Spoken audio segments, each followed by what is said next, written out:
Latest எபிசோடுகளை விளம்பரங்களே இல்லாமல் காணுங்கள். கடைசி வரைக்கும் இருந்து போராடி என் பாப்பாவை நான் வாங்கிட்டு தான் போவேன். அப்படி இல்லைன்னா என் உடம்புல இருந்து என் உயிர் தான் போகும். சரி, உங்களுக்காக ஆர்கியூ பண்ண போற லாயர் யாரு?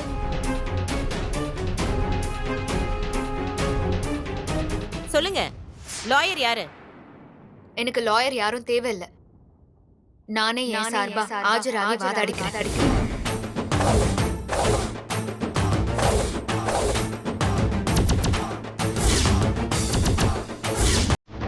அதுக்கு நீங்க பெர்மிஷன் மட்டும் கொடுங்க மேடம். மேடம், இதுக்கு நீங்க பர்மிஷன் கொடுக்க கூடாது மேடம். சட்டம் தெரியாத ஒருத்தர் எப்படி கோர்ட்ல வாதாட முடியும்?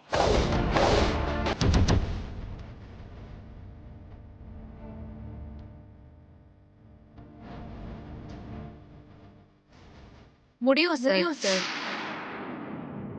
ஒரு குற்றம் சாட்டப்பட்ட நபர் தான் சார்பா வாதாடுறதுக்கு வக்கீல வச்சுக்கலாம், இல்லனா தானே நேரடியாவும் வாதாடிக்கலாம். அது அந்த நபரோட அடிப்படை உரிமைன்னு சட்டத்திலேயே இருக்கு.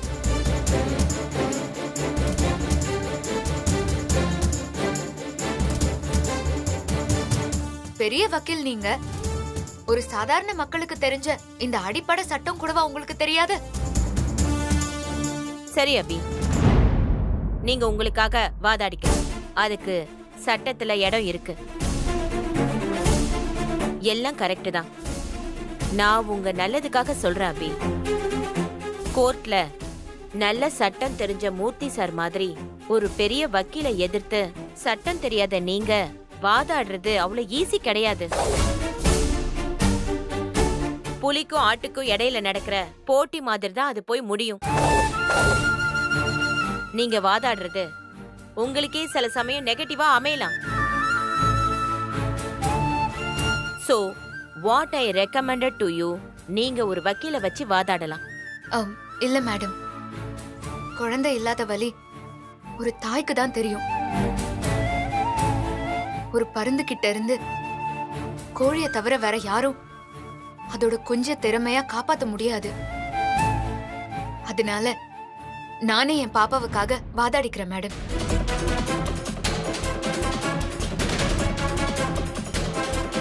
நான் சொல்றத சொல்லிட்டேன், அதுக்கப்புறம் உங்களோட விருப்பம். அபி, எல்லாம் உன் கையில தான் இருக்க. ஆமா அபி, எனக்கு தெரியும் நீ ஜெயிப்பேன்னு. நாம இந்த கோர்ட்டை விட்டு போகும்போது பாப்பாவோட தான் போறோம். அபி, ஆல் தி பெஸ்ட் அபி. கண்டிப்பா நீ தான் ஜெயிப்ப. தைரியமா போ. போ போ.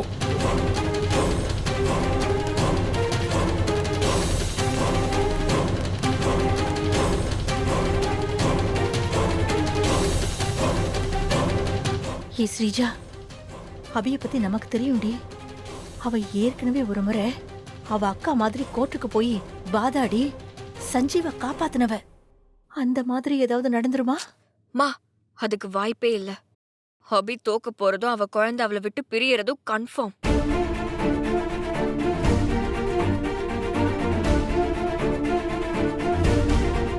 அபி, உங்களுக்கு கோர்ட் ஆர்குமெண்ட் ஃபார்மாலிட்டிஸ்லாம் தெரியுமா?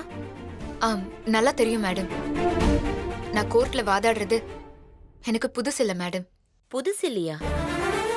அப்போ இதுக்கு முன்னாடி கோர்ட்ல வாதாடி இருக்கீங்களா? ஆமா மேடம். என் சஞ்சீவ் மேல விழுந்த ஒரு பொய் கேஸ்ல இருந்து அவனை காப்பாத்துறதுக்காக நான் கோர்ட்ல வாதாடி இருக்கேன்.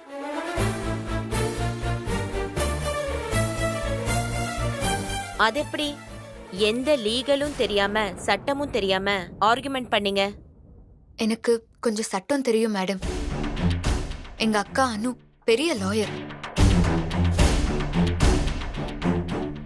அவ படிக்கும்போது, பேசும்போது, கோர்ட்ல வாதாடும் போது நான் பாத்திருக்கேன் மேடம். அத வச்சுதான். அப்போ ஏகலைவன் மாதிரி உங்க அக்காவை பார்த்து நீங்க வாதாடுற அளவுக்கு வந்துட்டீங்க. ஓகே அபி, நீங்க உங்க ஆர்குமெண்ட்டை ஆரம்பிக்கலாம். நீங்க யார முதல்ல விசாரிக்க போறீங்க? நான் நித்யாவை விசாரிக்க விரும்புறேன் மேடம்.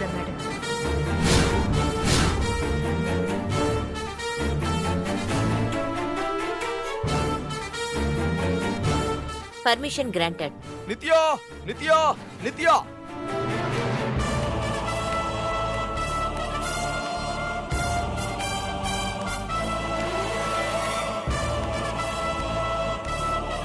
வணக்கம் மேடம். ம்.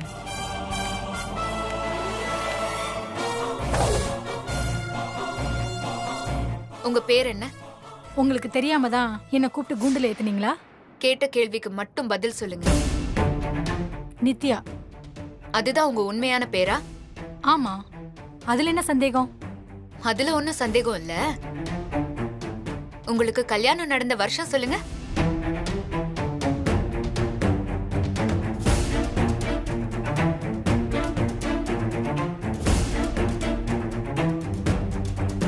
$2010. உங்களுக்கு எத்தனை குழந்தைங்க?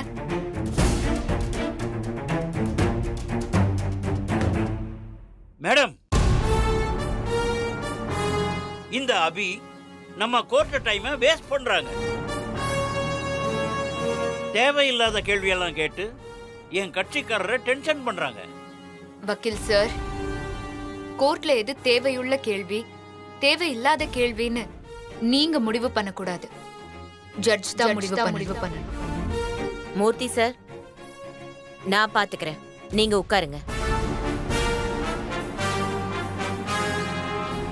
அபி, யூ கோ ஹெட்.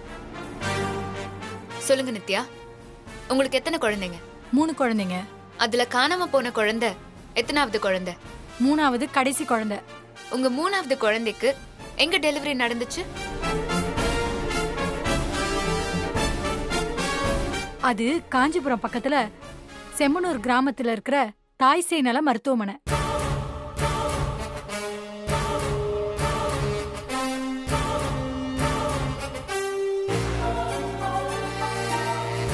ரெண்டாவது குழந்தைக்கு? பெரம்பலூர் பக்கத்துல இருக்கிற ஒரு ஊராட்சி தாய்சேய் நல மருத்துவமனை.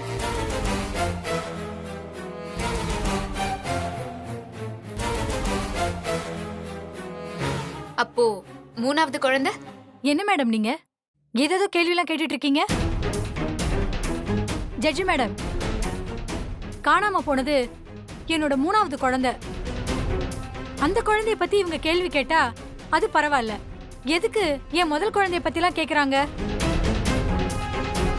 அந்த குழந்தை எங்க பிறந்த இவங்களுக்கு என்ன? மேடம், சட்டம் தெரியாத இந்த பொண்ணுக்கு வாதாடுற வாய்ப்பை நீங்க கொடுத்துருக்கவே கூடாது மேடம். கேள்வி கேட்டே ஆகணும்னு ஏதோ கேக்குறாங்க. கேள்வி கேட்கணும்ன்றதுக்காக சம்பந்தமே இல்லாத கேள்வி எல்லாம் கேட்க கூடாது அபி. What is this? இல்ல மேடம், நான் கேக்குற கேள்விக்கும் இந்த கேஸுக்கும் சம்பந்தம் இருக்கு. அது கொஞ்ச நேரத்துல உங்களுக்கே புரியும் மேடம். என்னத்த புரியுமோ? ஓகே, கோ ஹெட் அபி. சொல்லுங்க நித்யா, உங்க முதல் குழந்தை எங்க பிறந்துச்சு? அது ஆந்திரால இருக்கிற கடப்பாக்கு பக்கத்துல இருக்க ஒரு சின்ன ஊராட்சி தாய்சேய் நல ஹாஸ்பிட்டல், கரெக்டா?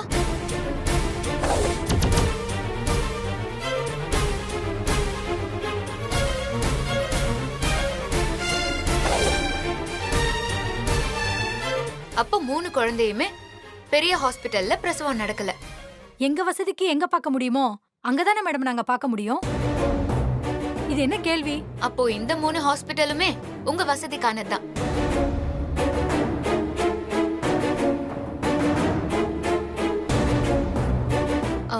மேடம், இந்த 3 ஹாஸ்பிட்டலுமே ஊராட்சிக்குட்பட்ட சின்ன மருத்துவமனைகள். இந்த 3 ஹாஸ்பிட்டல்லையுமே சிசிடிவி கிடையாது.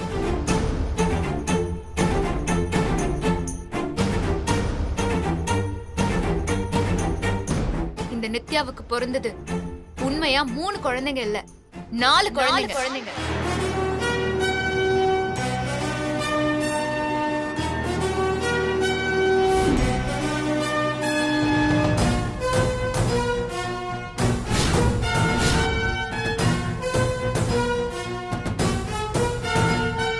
என்ன சொல்றீங்க?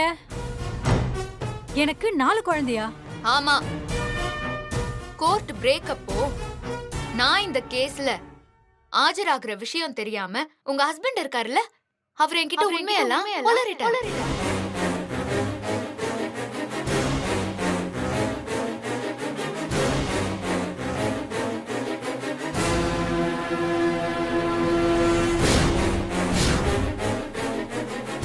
அங்க என்ன நித்யா பார்வை? இங்க பாருங்க பாருங்க. ஏ ஸ்ரீஜா, அபி எதுக்குடி இப்படி சொல்லணும்? அம்மா, அபி நித்யாவை போட்டு வாங்க பாக்குறா. என்ன நித்யா, உங்க கணவன் சொன்னது பொய்யா இல்ல நீங்க சொல்றது பொய்யா? Objection your honour. என் கிளையண்ட்டை இந்த மாதிரி கேள்வி கேட்கறதுக்கு நீங்க அனுமதிக்க கூடாது. அமைதியா இருங்க மூர்த்தி சார். அந்த பொண்ணு என்னதான் சொல்லுதுன்னு பார்க்கலாம்.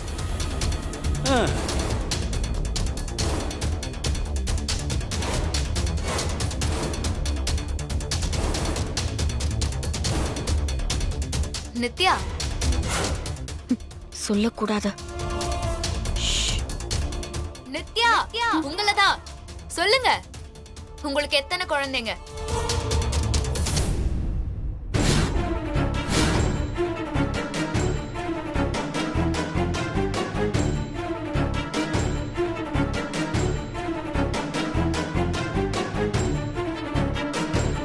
சஞ்சீவ், அந்த நித்யா அபி கிட்ட பிடி கொடுத்துட்டா.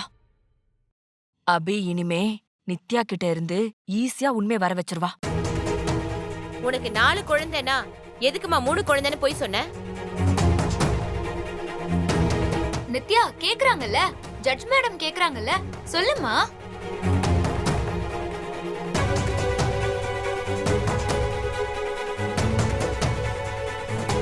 அம்மா, நித்யா பயத்துல ஒரு பொய்ய மறைக்க பல பொய்ய சொல்லி அபிகிட்ட வசமா மாட்டிக்கிட்ட.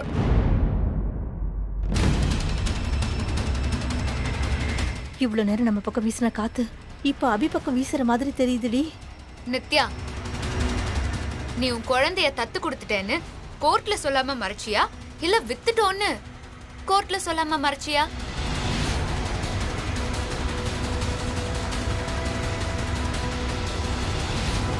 என்ன நித்யா அமைதியா இருக்க? சொல்லு. நாங்க விக்கலாம் இல்ல, தத்து கொடுத்தோம். ஓ அப்படியா? ஆனா உன் வீட்டுக்காரர் என்கிட்ட வேற என்னமோ சொன்னாரே. உன் குழந்தைய தத்து கொடுத்தியா? நித்யா, ஜட்ஜ் கேக்குறாங்கல்ல, சொல்லு. ஆனா சொல்றதுக்கு முன்னாடி இன்னொரு விஷயத்த நல்லா ஞாபகம் வச்சுக்கோ. இது கோர்ட். இங்க நீ சொல்ற ஒவ்வொரு வார்த்தைக்கும் நீதான் பொறுப்பு. கோர்ட்டுக்கு போய் சொன்னா என்ன நடக்கும்னு தெரியுமா? உனக்கு ஜெயில் தண்டனை கிடைக்கும்.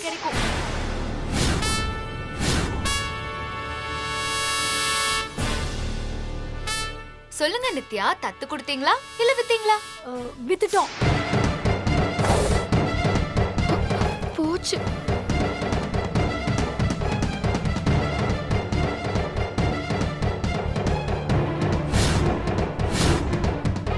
மேடம், என் கட்சிக்காரரை பயமுறுத்தி அவங்க தோதுக்கு பேச வைக்கிறாங்க. மூர்த்தி சார், அப்படியெல்லாம் பேச வைக்க முடியுமா? நான் என்ன மந்திரவாதியா? மந்திரம் போட்டு உங்க கட்சிக்காரரை மயக்கி நான் பேச வைக்கிறதுக்கு. உங்க கட்சிக்காரர் நித்யா தனக்கு ஒரு குழந்தை இருக்கிற விஷயத்த இந்த கோர்ட்ல மறைச்சிருக்காங்க. இதுக்கு நீங்க என்ன பதில் சொல்ல போறீங்க? அது இந்த கேஸுக்கு தேவையில்லாத கேள்வி. அப்போல இருந்து இதே தான் சொல்றீங்க. வேற ஏதாவது சொல்லுங்க சார். மூர்த்தி சார், நீங்க உட்காருங்க. அபி, நீங்க உங்க விசாரணையை கண்டினியூ பண்ணுங்க. நித்யா, உங்க குழந்தைய வித்தது ஒரு பக்கம் இருக்கட்டும். இப்போ இன்னொரு क्वेश्चन. உங்க குழந்தை பிறந்து காணாம போச்சுன்னு சொன்னீங்கல்ல? ஆமா. சரி, குழந்தை பிறந்து எவ்வளவு மணி நேரத்துல காணாம போச்சு?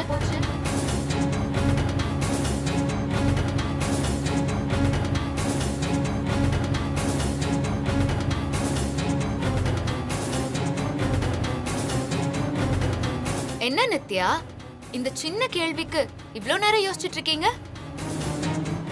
உங்க குழந்தை உண்மையாவே காணாம போச்சா, இல்ல அந்த குழந்தையையும் வித்துட்டு இங்க வந்து போய் சொல்றீங்களா? நான் ஏன் போய் சொல்லணும்?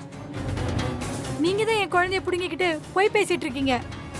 ஓ, நான் போய் சொல்றேனா இல்ல நீங்க போய் சொல்றீங்களான்னு இப்போ தெரிஞ்சிரும் நித்யா. ஸ்ரீஜா, அபி நித்யாவை மடக்கி மடக்கி கேள்வி கேட்கறத பார்த்தா நம்ம பிளான் சொதப்பிடுமோன்னு பயமா இருக்குடி. ஷோ, இந்த நித்யா வேற. பதில் சொல்லுங்க நித்யா, உங்க குழந்தை பிறந்து எத்தனை மணி நேரத்துல காணாம போச்சு? அது ஒரு 4 மணி நேரம் இருக்கும். ஓ,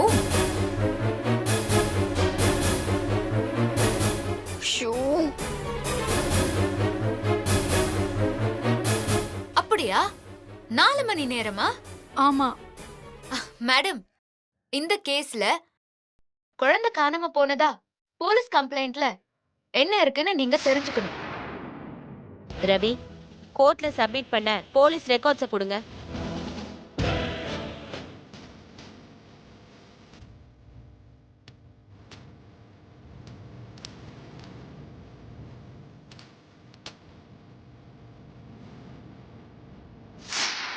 போலீஸ் தரப்புல 1/2 மணி நேரம் சொல்லிருக்காங்களே.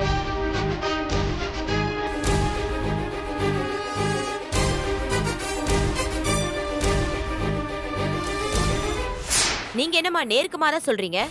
அது என் குழந்தை காணாம போய் 1/2 மணி நேரம் தான் ஆச்சு மேடம். இவங்க குழப்புனதுல மறந்து போய் சொல்லிட்டேன். என்ன நித்யா, எந்த அம்மாவாவது பெத்த புள்ள பிறந்த நேரத்தை, அதுவும் அது தொலைஞ்சு போன நேரத்தை மறப்பாங்களா? மறக்கதான் முடியுமா? பெத்த அம்மாவுக்கு தனக்கு புள்ள பிறக்கும் போது நடந்த ஒவ்வொரு விஷயமும் நொடி மாறாம நல்லா ஞாபகம் இருக்கும். உனக்கு மறந்துச்சுன்னா அப்போ உன் குழந்தைய நீ தொலைக்கவே இல்ல. அதான அர்த்தம்? இல்ல, நான் போய் சொல்லல. என் குழந்தை காணாம தான் போச்சு. இல்ல, காணாம போகல. இல்ல, காணாம போச்சு. போகல. போச்சு. போகல. போச்சு. போகல. போச்சு. போகல. போகல. போகல. போகல. போகல.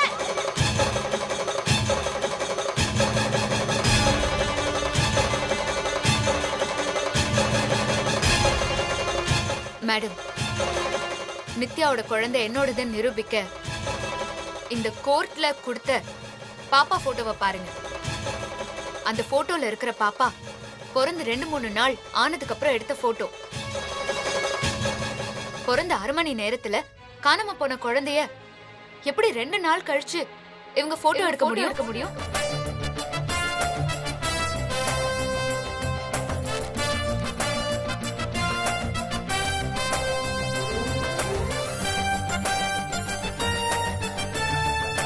ஏ, அபி கரெக்டான பாயிண்ட புடிச்சிட்டாடி.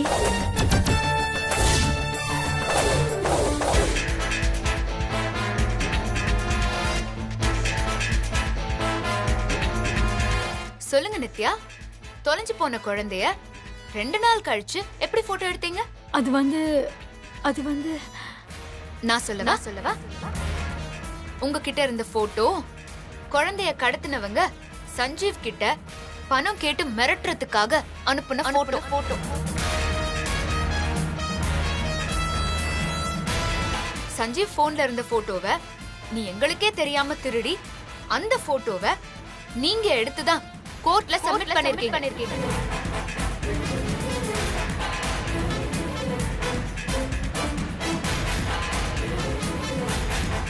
நித்யா, நேத்து நீ நான் குழந்தைக்கு பேர் வைக்க போற நேரத்துல என்ன வந்து டென்ஷன் பண்ணி, அதனால நான் கொஞ்சம் டென்ஷனா இருந்தேன்.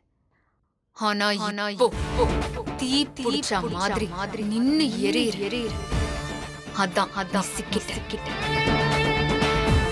சரி, நீ காணாம போச்சுன்னு சொன்னல, அந்த குழந்தை கையில எத்தனை விரல் இருந்துச்சு?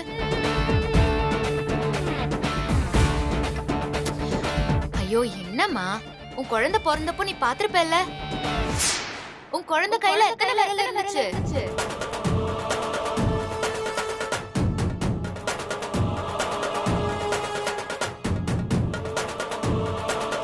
அது வந்து என்ன தெரியலையா நித்யா?